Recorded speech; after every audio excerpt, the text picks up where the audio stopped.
explain away the 3,500 violent murders in this city over the past 30 years?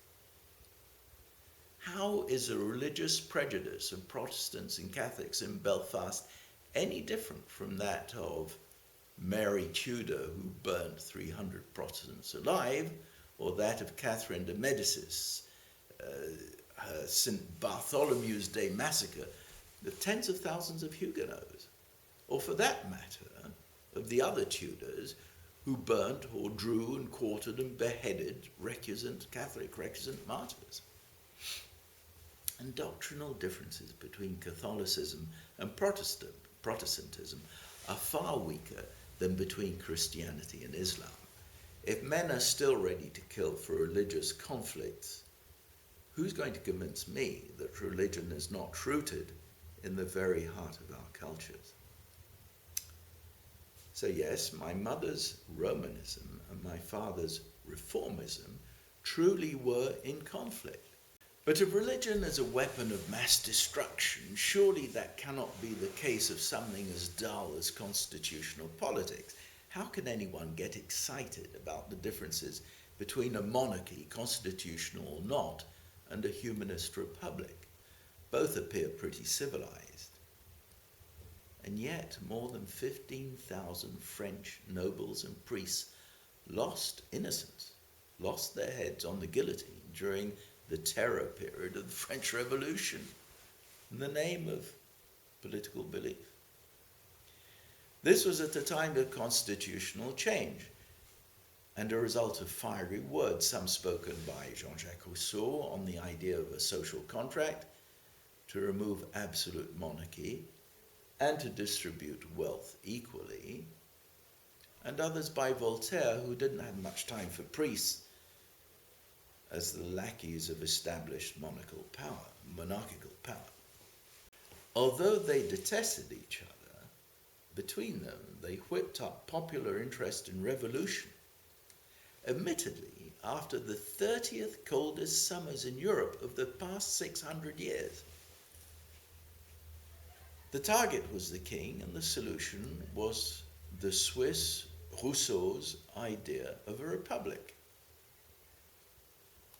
Now here we have a case of weather driving economic poverty in an agricultural society and driving in turn a revolution. Fair enough.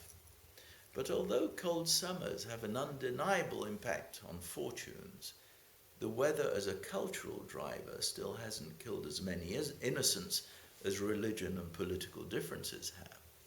So if Northern Europe is cold and Southern Europe warm, we can add that Northern Europe is essentially Protestant or Reformist, and Southern Europe essentially Catholic or Romanist. So my parents' cultural schizophrenia was explained not only by religious values about money, but also by attitude differences to social equality, fraternity, and to individual privilege. So if religious values and political conditioning made my parents' ideas so different, they then influenced mine as well as my sisters, and by extension that of all Europeans, to which I add the communities founded by Europeans in the Americas, Africa, and Australasia. I'm not qualified to talk about other cultures, but I can quote the words of a Pakistani Sunni Muslim whom I met in Italy, and who said to me, "You know, Bob, the Taliban are really nothing other than the Protestants of Islam."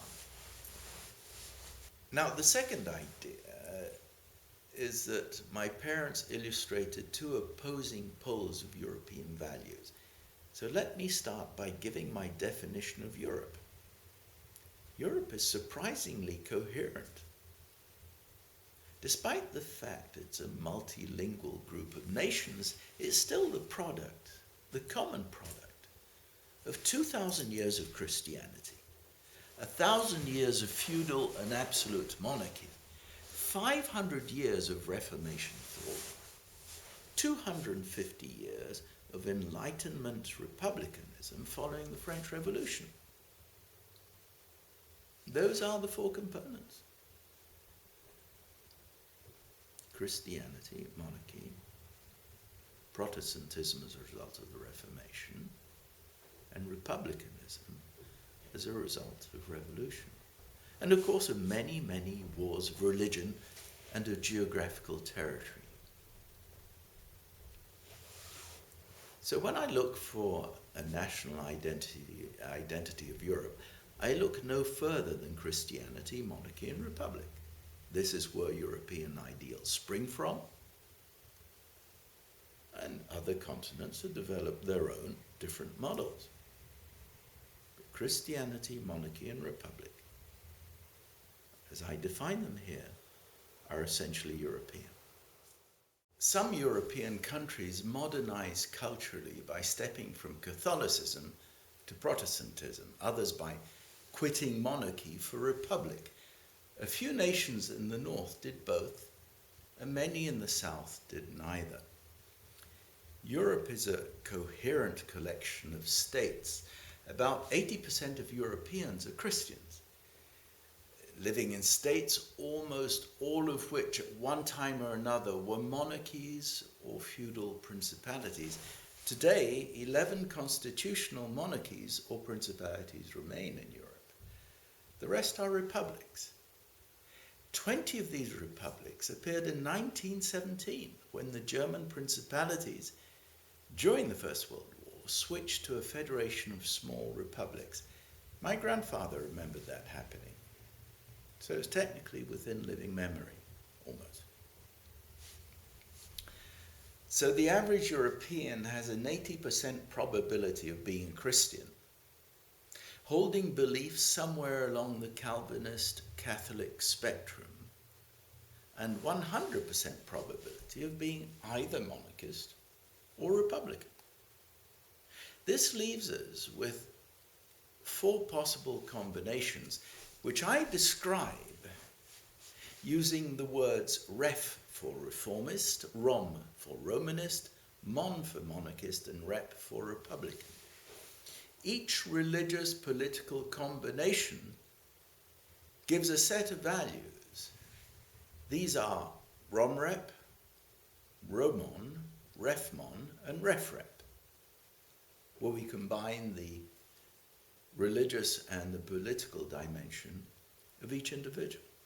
And we can generalize to say that every Christian European national is one of the 4. I've written about these value sets in detail in Machiavelli and The Mayflower, and shown how national behavioral stereotypes derive from them. It would take more time than we have here to explain, so if some of the types of behavior I describe seem strange, then I do recommend reading the book to find out more about them. Let's take each one in turn. Firstly, romrep. This was my mother's profile, and that of 45% of the Europeans who lived to the west of the former Iron Curtain. As Romanists, their thought is elliptical, and they admire poverty. As Republicans, they are communitarian and admire the state. Romreps find their political center of gravity on the left. Among others, they are the French, the Italians, the Poles, the Portuguese, and the Southern Irish. Now, how do romrep values affect their behavior? Well, they're concerned about the weakest in society and have a tendency to distrust the rich, because romreps are uncomfortable about money. They may say yes when they think maybe, or even when they think no. Because the world is a complex place where nothing is black or white, and where maybe or maybe not only denote shades of grey. Even if they consider themselves responsible, they rarely believe they are guilty, because ultimate responsibility lies not with them, but with Mother Church or with the overarching state. It's the dismissal of a defendant in a court of law, because forgiveness is divine and because the defendant is poor or in misery, or was born in a housing project, and even because the victim of his crime was rich anyway. It's the mafia boss who, after a life of crime, gets a magnificent funeral from a Sicilian or a Calabrian bishop. It's the advantages and the status of working for the public sector, and it's flexibility and not obsession with principle. So secondly, we have Roman. 14% of Europeans are Romans, that is, Romanist and monarchical. Their thought processes are elliptical, and as monarchists, they have no problem with and even admire individualism and privilege. They're both conservative and mystics. We find them in Spain and among certain Belgians and Dutch. So some examples of their behaviour: it's the Spanish chief executive who suddenly resigns because his American boss prefers to work with the team in Madrid rather than face-to-face, as monarchism would dictate, with his direct subordinate. And it's this chief executive's team who conclude that because the American boss does not want to work face-to-face with their leader, he's surely going to be fired. It's monarchical pride in long aristocratic names and in family mythology. We find picturesque Roman nostalgia among Romreps under various forms, such as the code of politeness of the French among themselves, or at courtly Viennese parties despite the disappearance of the Habsburgs since 1917, at the prestigious Polytechnique ball in Paris held at the Opera Garnier, where they still dance the quadrille, or at the pro bono events of various associations of the theoretically defunct French nobility. However, these caricatures of a bygone era have absolutely nothing of the hard edge of monarchy, with its class system and its cult of exclusion. Thirdly, we have Refmon. Refmon was my father's profile, and that of 12% of the Europeans. As reformists, they have no axe to grind with money, nor with the rich, nor with individual privilege. In their countries, as monarchists, people's hearts tend clearly to the right.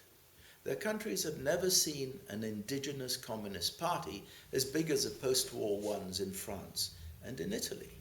Refmons include especially the English, and also the Danes, the Swedes, the Norwegians, and some of the Dutch, all of which are monarchies, and all of which are reformist.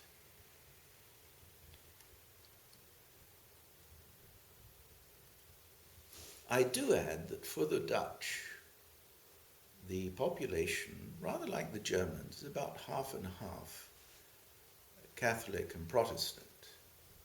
And in the case of these two countries, they are truly, from a Christian religious standpoint, in this model, pluralistic. Also because if the Dutch are monarchists, they also have a very liberal monarchy. And if the Germans are a federal republic, well, they still remember the principalities. So the heart, the geographical heart of Europe, we have these two very balanced cultural communities. Now, some Refmon characteristics are the English or the Scandinavians who don't shake hands or kiss on both cheeks every day in the fraternal and egalitarian way of the French, or who enter a meeting room without even saying hello to everyone. They are perceived by the Romreps as being cold and more cordial than friendly. Refmon's hide their emotions, confusing Southern Europeans by this disconnect between what comes from their lips and what their faces show. The passion is missing so much that Southern Europeans wonder whether, for example, the English actually mean what they say. In return, it's those from the north completely shocked by the strength of unexpected Gallic oaths and by a string of nasal sounds designed to add force to a Frenchman's words. Or the breathtaking splendor of the Nobel Prize ceremony in the presence of the Swedish monarch, or the receptions thrown by the British monarch at Buckingham Palace in honor, for example, of foreign dignitaries. Both are occasions where the aristocracy gets to show its superiority to the lower classes. Or England, which is, according to the Times, split by social class from cradle to the grave, and where the subtle arts of social exclusion and inclusion are practiced by each class against its inferiors, remembering that the higher a class, the smaller the number of persons in it, and the more effectively information about the acceptability of others travels. It's the Victorian rigidity of principle to the point of accepting death on a battlefield by doing one's duty at all costs for a monarch one has never actually met. Or where schoolboys are taught to own up spontaneously about their wrongdoing. Such behaviour is viewed as amazingly naive in most of the Catholic and Republican South. The outcome is a belief of monarchists in their own superiority over others, excessive pride, and a private xenophobia, subjecting all foreigners to suspicion. It's